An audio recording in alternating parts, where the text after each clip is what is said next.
Selamat pagi, siang, sore, maupun malam. Pada kesempatan kali ini, kami dari kelompok 6 mata kuliah epidemiologi kecelakaan akan mempresentasikan terkait telah kritis kami terhadap artikel yang berjudul The Science Study Cohort pada kasus kecelakaan di tempat umum, yakni dust explosion di Formosa Fan Coast Water Park, Bali, Taiwan. Next.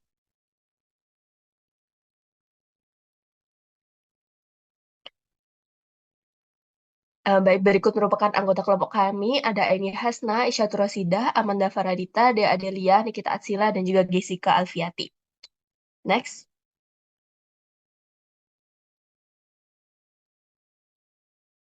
Yang pertama ada gambaran konsep penyebab. Next.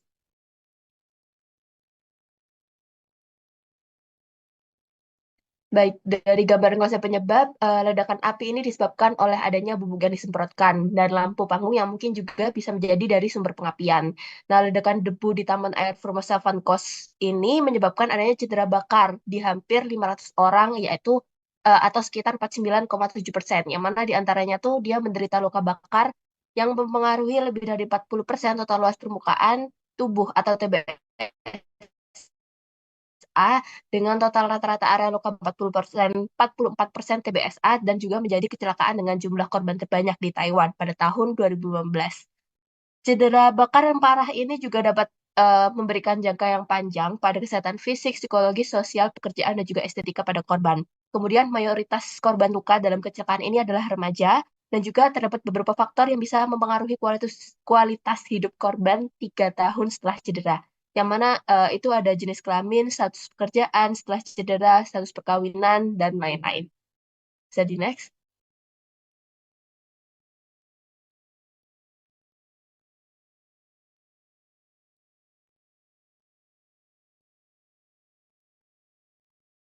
Selanjutnya ada gambaran desain penelitian. Yang pertama dari peserta penelitiannya di sini adalah korban luka bakar akibat ledakan debu di Taman Rekreasi Air Formosa Van Kos pada tahun 2015, yang mana tercatat ada 85 kasus sejak 5 Juli 2016 hingga 15 Agustus 2018 dengan alat penelitiannya merupakan kuesioner yang dikelola sendiri untuk mengumpulkan data, yakni kuesioner sosiodemografi dan dengan karakteristik cedera, kuesioner burn specific health scale brief versi Cina yang diadaptasi, dan juga kuesioner impact of event scale for burns. Next.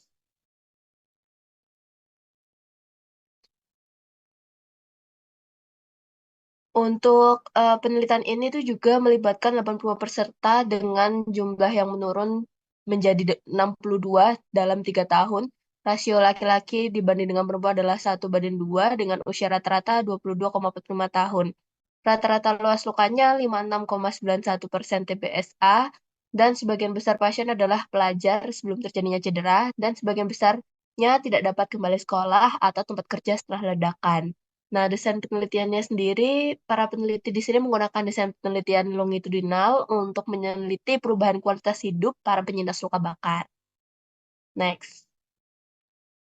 Untuk analisis datanya di sini terdapat data sosiodemografi, karakteristik cedera, PTSD, dan kualitas hidup dirangkum menggunakan statistik deskriptif.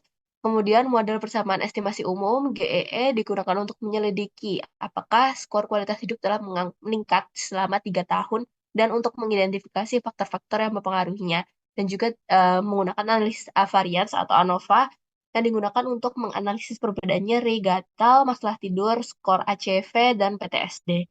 Kemudian di sini terdapat beberapa keterbatasan penelitian juga, yang mana pasien disebar ke rumah sakit yang berbeda karena kurangnya peringatan dini, sehingga menyulitkan kerjasama administratif, dan juga informasi mengenai kualitas hidup dan PTSD pasien dalam setengah tahun pertama setelah kecelakaan tidak ada karena penyakit kritis yang mereka alami.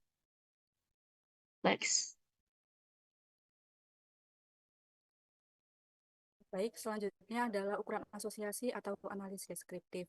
Jadi, ukuran asosiasi adalah statistik yang menunjukkan derajat hubungan antara exposure dan penyakit di antara dua kelompok. Nah, penelitian yang kami telah ini merupakan studi cohort yang dimana peneliti melakukan follow-up kepada korban kecelakaan setelah 3 tahun kejadian. Penelitian ini bertujuan untuk melihat hubungan atau asosiasi antara karakteristik partisipan, kualitas hidup, dan risiko PTSD 3 tahun pasca luka bakar. Bisa di next.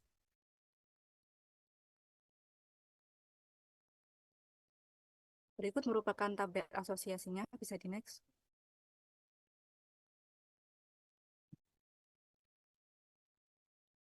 Jadi menurut analisis data sosiodemografis, karakteristik cedera dan kualitas hidup serta PTSD oleh Generalized Estimating Equation, yang pertama, perempuan memiliki skor yang signifikan lebih rendah pada domain citra tubuh dan emosi dibandingkan dengan laki-laki. Yang kedua, pasien yang lebih muda memiliki skor seksualitas yang signifikan lebih tinggi dibandingkan pasien yang lebih tua.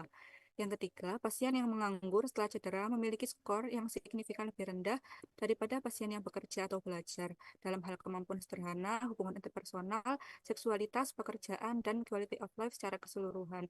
Sementara risiko PTSD mereka signifikan lebih tinggi. Jadi next.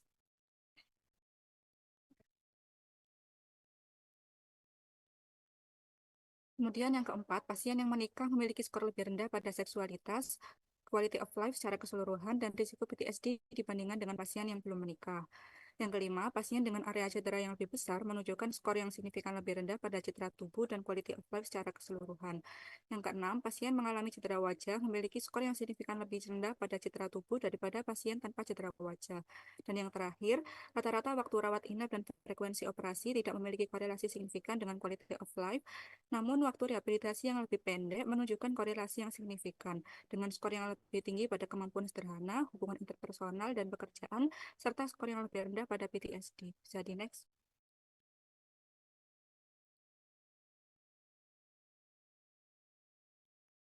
Jadi berdasarkan hasil penelitian yang dilakukan 3 tahun setelah kejadian kecelakaan, dapat diketahui bahwa jenis kelamin, umur, status pekerjaan setelah luka bakar, status perkawinan, area cedera, dan adanya cedera atau luka pada wajah memiliki pengaruh yang signifikan terhadap kualitas hidup serta risiko PTSD pada pasien. Sedangkan rata-rata waktu rawat inap dan frekuensi operasi tidak berhubungan dengan kualitas hidup serta risiko terkena PTSD setelah 3 tahun pasca luka bakar. Bisa di next.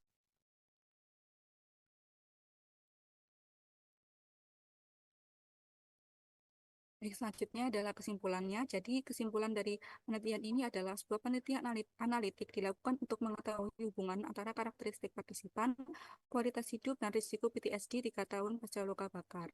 Hasil analisis data menunjukkan bahwa terdapat hubungan yang signifikan antara jenis kelamin, umur, status pekerjaan setelah luka bakar, status perkawinan, area cedera, dan adanya cedera atau luka pada wajah dengan kualitas hidup serta risiko PTSD pada pasien. Didapatkan juga hasil bahwa rata-rata waktu rawat inap dan frekuensi operasi tidak memiliki hubungan dengan kualitas hidup serta risiko PTSD setelah 3 tahun kejadian pasca luka bakar. Bisa di next. Berikut merupakan daftar pustaka yang kelompok kami gunakan. Bisa di next. Mungkin sekian dari kelompok kami. Apakah ada yang ditanyakan?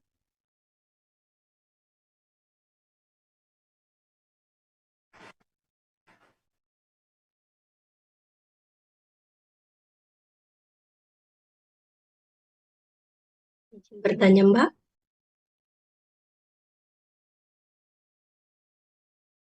Baik, mungkin Mbak Jessica bisa.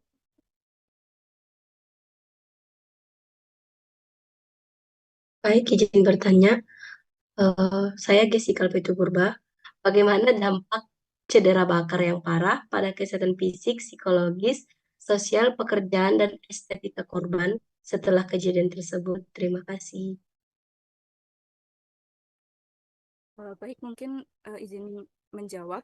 Untuk dalam konteks kecelakaan das explosion di Formosa Van Coast Park ini, dampak cedera bakarnya yang pertama, dampak fisiknya, cedera bakar yang signifikan dapat mengakibatkan kerusakan pada jaringan kulit dan organ tubuh, menyebabkan gangguan fungsi tubuh seperti gangguan pernapasan, mobilitas, dan juga risiko infeksi.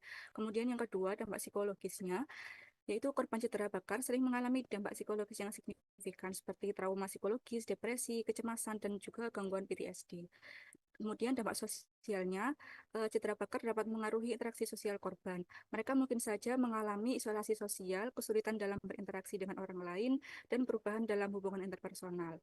Kemudian dampak pekerjaannya, korban cedera bakar sering mengalami kesulitan untuk kembali bekerja setelah kecelakaan, karena cedera bakar tersebut dapat membatasi kemampuan fisik dan kognitif mereka. Dan yang terakhir, dampak estetikanya, cedera bakar yang parah dapat meninggalkan bekas luka yang signifikan dan perubahan penampilan fisik. Jadi hal ini dapat mengaruhi kepercayaan diri korban. Apakah bisa diterima? Bisa, Mbak. Terima kasih. Saya izin bertanya, Mbak. Bagaimana nyeri, gatal, dan masalah tidur tersebut akibat ledakan debu masih dapat mempengaruhi sebagian besar korban setelah 3 tahun? Terima kasih. Oke, baik, izin menjawab. Terima kasih atas pertanyaannya. Jadi, nyeri, gatal, dan masalah tidur akibat ledakan debu itu masih mempengaruhi sebagian besar korban setelah 3 tahun. Karena kondisi ini itu dapat menjadi masalah kronis yang terus berlanjut bahkan setelah jangka waktu yang lama. Nah, nyeri kronis pada bekas luka bakar, gatal-gatal yang persisten, dan juga gangguan tidur yang berkelanjutan dapat mempengaruhi kualitas hidup penderita luka bakar dengan berdampak pada aspek fisik, psikologis, maupun sosial mereka. Nyeri kronis sendiri dapat mengganggu aktivitas sehari-hari, mobilitas, dan juga kualitas tidur penderita. Gatal-gatal yang persisten itu juga dapat menimbulkan ketidaknyamanan yang signifikan dan juga mengganggu kenyamanan penderita. Dengan demikian, meskipun telah berlalu 3 tahun sejak kejadian ledakan debu, nyeri gatal dan masalah tidur masih menjadi masalah yang signifikan bagi sebagian besar korban yang dapat berdampak negatif pada kualitas hidup mereka dalam jangka panjang. Sekian. Terima kasih, Mbak, atas jawabannya. Baik, mohon izin bertanya. Mungkin bisa menjadi pertanyaan terakhir. Izin bertanya, secara keseluruhan temuan utama dari artikel yang ditelaah ini, ya, terima kasih. Jadi, temuan utama dari penelitian ini meliputi yang pertama, faktor-faktor seperti jenis kelamin, status pekerjaan setelah cedera bakar, status pernikahan, area cedera, dan keberadaan luka bakar di wajah sangat mempengaruhi KOL penyintas 3 tahun setelah cedera. Kemudian ada kemampuan sederhana penyintas yang menunjukkan pemulihan terbaik dan meningkat secara signifikan seiring berjalannya waktu. Yang ketiga adalah pekerjaan dan citra tubuh, merupakan faktor yang paling berpengaruh terhadap KOL. Yang keempat, masalah nyeri, gatal, dan gangguan tidur yang disebabkan oleh ledakan debu masih mempengaruhi presentase yang signifikan dari penyintas setelah 3 tahun. Kemudian yang terakhir, penelitian ini menyarankan penyediaan rencana perawatan kesehatan berbasis keluarga dan kunjungan tidak lanjut yang diperlukan untuk membantu individu yang terluka kembali berintegrasi ke dalam masyarakat dan mempertahankan kesehatan yang lebih baik secara keseluruhan. Baik, terima kasih untuk jawabannya.